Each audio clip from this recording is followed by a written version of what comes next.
ನಮಸ್ಕಾರ ವೀಕ್ಷಕರೇ, ನೀವು ನೋಡ್ತಾ ಇದ್ದೀರಾ ಅಮೋಕ್ ಟಿವಿ. ನಾನು ಶೀತಲ್. ಖ್ಯಾತ ನಟ ದುನಿಯಾ ವಿಜಯ್ ಮತ್ತು ಡಿಂಪಲ್ ಕ್ವೀನ್ ರಚಿತಾ ರಾಮ್ ನಟನೆಯ ಲ್ಯಾಂಡ್ ಲಾರ್ಡ್ ಸಿನಿಮಾ ತೆರೆಕಂಡು ಎರಡನೇ ವಾರ ಸಕ್ಸಸ್ಫುಲ್ ಆಗಿ ಪ್ರದರ್ಶನಗೊಳ್ತಾ ಇದೆ. ಜನವರಿ 23ರಂದು ತೆರೆಕಂಡ ಈ ಚಿತ್ರಕ್ಕೆ ಪ್ರೇಕ್ಷಕರಿಂದ ಮತ್ತು ವಿಮರ್ಶಕರಿಂದ ಉತ್ತಮ ಪ್ರತಿಕ್ರಿಯೆ ವ್ಯಕ್ತವಾಗಿದೆ. ಸಿನಿಮಾವನ್ನ ನೋಡಿ ಬಂದಂತಹ ಪ್ರೇಕ್ಷಕರು ಸಿನಿಮಾದ ಬಗ್ಗೆ ಏನ್ ಹೇಳ್ತಾರೆ ಅಂತ ನೋಡ್ಕೊಂಬೋಣ ಬನ್ನಿ. ಸಂವಿಧಾನಕ್ಕೆ ಏನೀಗ ಆಗ್ತಕ್ಕಂಥ ಅಡಚಣೆ ಇದೆಯಲ್ಲ ಅದು ಸಂಪೂರ್ಣವಾಗಿ ಅರ್ಥ ಬರ್ತಕ್ಕಂಥ ಒಂದು ವ್ಯವಸ್ಥೆ ಇದೆ, ನಿರ್ದೇಶನ ಕನ್ನಡ ಇದೆ. ಸಂವಿಧಾನ ಬರಲಿಕ್ಕೆ ಕೊನೆಯದಾಗಿರ್ತಕ್ಕಂಥ ಒಂದು ಪಾತ್ರ ತುಂಬ ಅಚ್ಚುಕಟ್ಟಾಗಿ ಮಾಡಿದ್ದಾರೆ. ವಿಜಯ್ ಅವರಿಗೆ ಜೀವಾವಧಿ. ಸರ್, ಚಿತ್ರ ಹೆಂಗಿದೆ? ತುಂಬ ಚೆನ್ನಾಗಿದೆ. ಏನು ಇಷ್ಟ ಆಯಿತು? ಸಂವಿಧಾನ ಆಶಯ ಮತ್ತು ಆಗಿನ ಗತಕಾಲದಲ್ಲಿ ದಲಿತರ ಶೋಷಣೆಗೆ ಎಲ್ಲವೂ ಕೂಡ ಸಮಾಜಕ್ಕೆ very good message to all the society, especially constitution ಏನು ಅಂತ ತುಂಬ ಚೆನ್ನಾಗಿ ತೋರಿಸಿದ್ದಾರೆ. ಒಳ್ಳೆ ಮೆಸೇಜ್ ಇದೆ, ಎಲ್ಲರೂ ಬಂದು ನೋಡಬೇಕು ಅಂತ ನಾನು ಕೇಳ್ಕೊತೀನಿ. ಅವ್ರು ಕೊಡಬೇಡ, ಹಿಡ್ಕೊ. ತುಂಬ ಚೆನ್ನಾಗಿದೆ. ಎಲ್ಲ ಮಾಡಿದವರೆಲ್ಲ ತುಂಬ ಚೆನ್ನಾಗಿ ಆ್ಯಕ್ಟಿಂಗ್ ಮಾಡಿದ್ದಾರೆ. ಪ್ರತಿಯೊಬ್ಬರು ನೋಡಬೇಕಾದ್ರೆ ದಯವಿಟ್ಟು ಬಂದು ಒಂದ್ಸಲಿ ನೋಡಿ.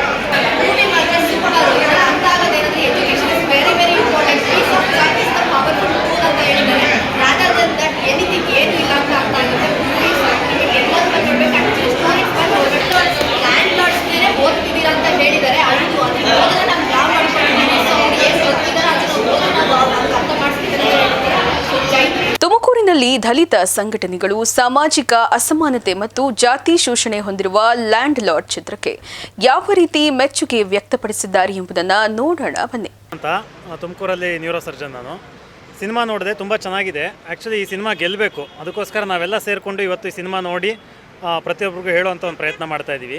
ತುಂಬ ಒಳ್ಳೆಯ ಸಿನಿಮಾ, ಅದ್ಭುತವಾದಂಥ ಸಿನಿಮಾ. ನಮ್ಮ ಹಿಸ್ಟ್ರಿ ಬಗ್ಗೆ, ನಮ್ಮ ಹಿಂದೆ ನಮ್ಮ ವ್ಯವಸ್ಥೆಯಲ್ಲಿದ್ದಂಥ ಅಸಮಾನತೆಗಳ ಬಗ್ಗೆ ಬೆಳಕು ಚೆಲ್ಲಿರುವಂಥ ಸಿನಿಮಾ. ಪ್ರತಿಯೊಬ್ಬರು ಇದನ್ನ ನೋಡಬೇಕು. ವಿಜಯ್ ಸರ್ ಅಂತೂ ತುಂಬ ಚೆನ್ನಾಗಿ ಮಾಡಿದ್ದಾರೆ.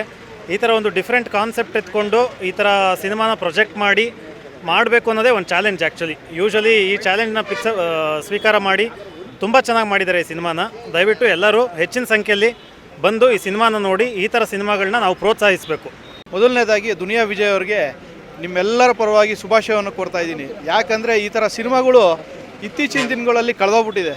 ರಾಜ್ಕುಮಾರ್, ವಿಷ್ಣುವರ್ಧನ್, ಅಂಬರೀಷ್ ಅವ್ರ ಕಾಲದಲ್ಲಿ ಒಂದು ಸಾಮಾಜಿಕವಾಗಿ ಒಂದು ಸಮಾಜದಲ್ಲಿ ಎಚ್ಚರಿಸುವಂಥ ಒಂದು ಸಿನಿಮಾಗಳು ಬರ್ತಿತ್ತು. ಇತ್ತೀಚಿನ ದಿನಗಳಲ್ಲಿ ಅದು ಕಾಣೆಯಾಗಿತ್ತು. ಈ ಸಿನಿಮಾದಲ್ಲಿ ಒಂದು ಹೆಣ್ಣು ವಿದ್ಯೆ ಕಲಿತ್ರೆ ಯಾವ ಥರ ಆಗುತ್ತೆ, ವಿದ್ಯೆ ಎಷ್ಟು ನಮಗೆ ಮುಖ್ಯವಾಗಿದೆ, ಸಂವಿಧಾನ ಎಷ್ಟು ನಮಗೆ ಬೇಕಾಗಿದೆ ಅನ್ನೋದು ಒಂದೊಂದು ಇಂಚು ಕೂಡ ತುಂಬ ಚೆನ್ನಾಗಿ ಅಚ್ಚುಕಟ್ಟಾಗಿ ತೋರಿಸಿದ್ದಾರೆ. ಇಂಥ ಸಿನಿಮಾಗಳು ಇನ್ನು ಮುಂದೆ ಬರಬೇಕು. ಇದು ಏನಕ್ಕಪ್ಪ ನಾವೆಲ್ಲ ಇಷ್ಟೊಂದು ಜನ ಸೇರಿ ಇದು ತೋರಿಸ್ತಾ ಇದ್ದೀವಿ ಅಂದರೆ, ನಾನು ಈಗಾಗಲೇ 2 ಸರಿ ನೋಡಿದ್ದೀನಿ ಫಿಲಮ್ಮು. ಈಗ ಇದು ಸೇರಿದ್ರೆ 3ನೇ ಸರಿ ನೋಡ್ತಾ ಇದ್ದೀವಿ. ಯಾಕೆ ಅಂತಂದರೆ ನಮ್ಗೆ ಆ ಸಿನಿಮಾ ಅಷ್ಟು ಇಷ್ಟ ಆಗಿದೆ. ನಾವು ಪ್ರತಿಯೊಬ್ಬರಿಗೂ ನಾವು ಹೇಳಬೇಕು ಅಂತಂದರೆ ಆ ಸಿನಿಮಾನ ಫಸ್ಟ್ ಅರ್ಥ ಮಾಡ್ಕೋಬೇಕು. ಆ ಅರ್ಥ ಮಾಡ್ಕೊಳ್ಳೋಂಥ ಘಟನೆಗಳು ತುಂಬಾ ಚೆನ್ನಾಗಿ ತೋರಿಸಿದ್ದಾರೆ. ಇದು ದುನಿಯಾ ವಿಜಯ್ ಅವರ ಗೆಲುವಲ್ಲ, ಇದು ನಿಜಕ್ಕೂ ಹೇಳ್ತೀನಿ ಭಾರತದ ಸಂವಿಧಾನದ ಗೆಲುವು.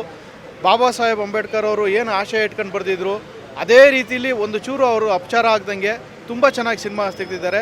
ಅದರಿಂದ ಈ ಸಿನಿಮಾಗೆ ಶುಭಾಶಯವನ್ನು ಹೇಳ್ತಾ ಇದ್ದೀನಿ. ಈ ದಿನ ಲ್ಯಾಂಡ್ ಲಾರ್ಡ್ ಏನು ದುನಿಯಾ ವಿಜಯ್ ಅವರು ಒಂದು ನಟನೆ ಮಾಡಿದ್ದಾರೆ, ತುಂಬ ಚೆನ್ನಾಗಿದೆ ಫಿಲಮು. ಯಾಕೆಂದರೆ ಇವತ್ತು ಏನಾದರೂ ಒಂದು ಸಂವಿಧಾನ ಎತ್ತಿಡಿಯೋ ಫಿಲಮ್ಗಳು ತುಂಬ ಕಡಿಮೆ ಇದೆ.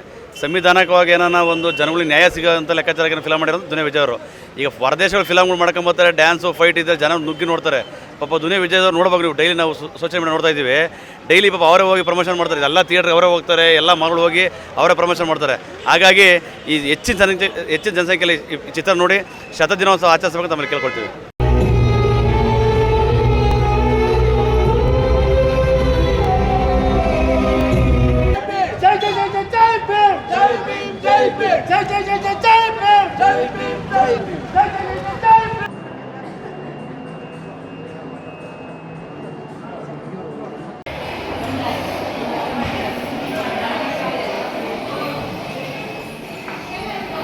ಎಸ್, ನೋಡಿದ್ರಲ್ಲ ವೀಕ್ಷಕರೇ, ಲ್ಯಾಂಡ್ ಲಾರ್ಡ್ ಸಿನಿಮಾದ ಬಗ್ಗೆ ಯಾವ ರೀತಿಯಾದಂತಹ ಪ್ರತಿಕ್ರಿಯೆ ನೀಡಿದ್ರು ಅಂತ. ಸೊ ಯಾರೆಲ್ಲ ಈ ಸಿನಿಮಾನ ನೋಡಿಲ್ಲ, ಥಿಯೇಟರ್ನಲ್ಲಿ ಕನ್ನಡ ಸಿನಿಮಾಗಳನ್ನು ನೋಡಿ ಬೆಂಬಲಿಸಿ. ಮತ್ತೊಂದು ವಿಶೇಷ ಕಾರ್ಯಕ್ರಮದೊಂದಿಗೆ ನಿಮ್ಮ ಮುಂದೆ ಬರ್ತೀನಿ. ನೋಡ್ತಾ ಇರಿ ಅಮೋಘ ಟಿವಿ, ಎಂದೆಂದಿಗೂ ನಿಮ್ಮೊಂದಿಗೆ.